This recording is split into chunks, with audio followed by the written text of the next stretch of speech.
Good day to everyone, I'm Vala, and today we're leaning to the weird history side of things again, with just a bit of odd news. Kids' toys. The ones we're looking at today were all mass manufactured in the last half of the 19th century and up until about 1920. We're all familiar with dolls and action figures, but these ones were just weird and extremely popular. Focused advertising. Girls were tempted with dolls and tea sets. Boys were tempted with things like miniature hot air engines and trains. But one type of doll in particular had two versions, one for girls, one for boys. It was sometimes called a penny doll. The small ones were inexpensive, a penny, and versatile. Sometimes they were the surprise baked into cakes. Sometimes the arms and legs were movable, but the one-piece dolls had an advantage. They could float in the bathtub. These penny dolls were also usually naked, except for shoes and sometimes a hat. The more expensive dolls wore clothes, either painted on or handmade. Sometimes they came molded inside a bathtub or coffin.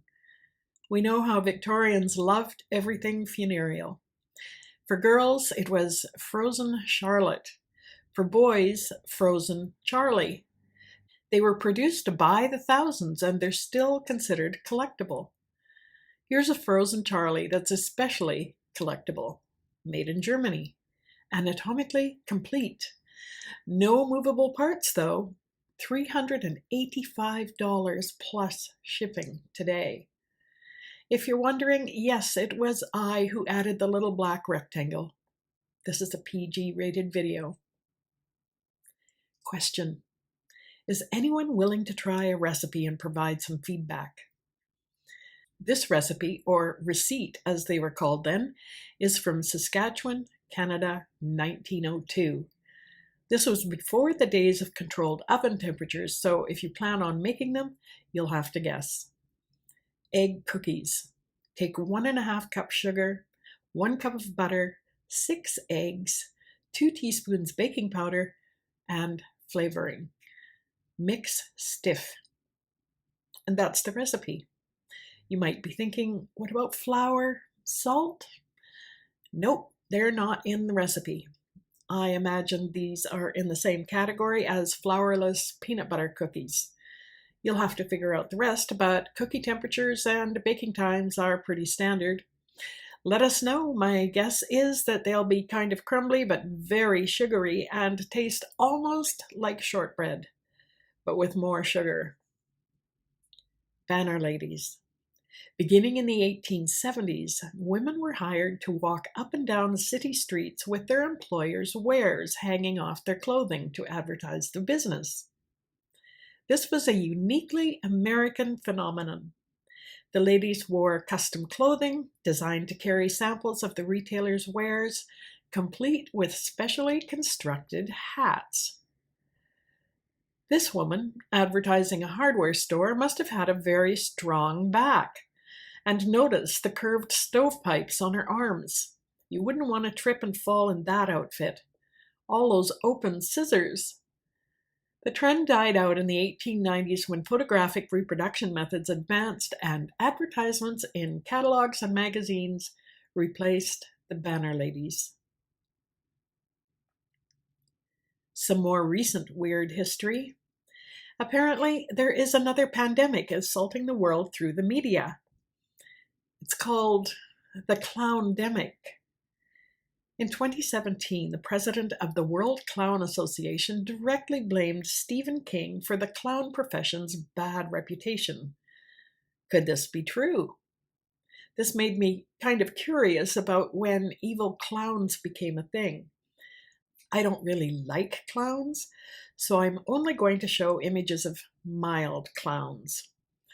There's even a name for the fear of clowns, whether they're evil or innocent: coulrophobia.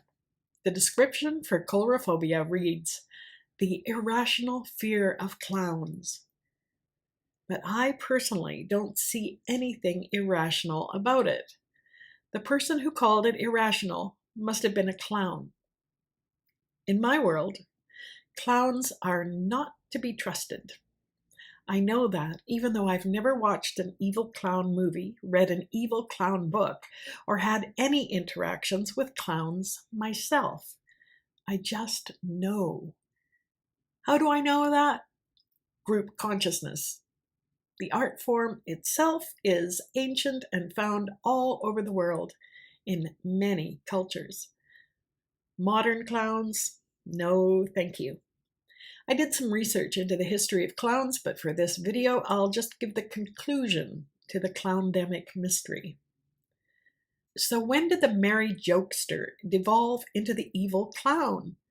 The answer is, according to Benjamin Radford, author of a book called Bad Clowns, quote, "It's a mistake to ask when did clowns go bad, because they were never good to begin with."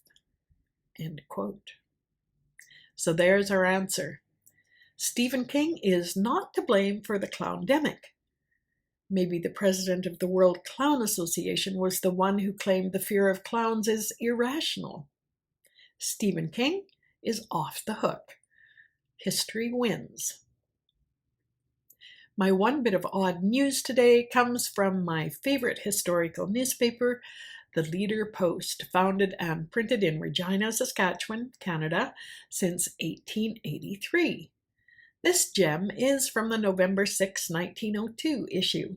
The title is Confused Functions. In the Prussian town of Rappen, in the province of Brandenburg, there is an official, the overlapping of whose duties has recently produced a remarkable complication. In one capacity, he is the inspector of butcher's meat, and in another, he has occasionally to place the official seal on marriage certificates. On one occasion, he used the wrong stamp, and instead of sealing the nuptial contract, he certified that the spouses were free from trichinosis. The High Court of Berlin has had to be set in motion to rectify the error.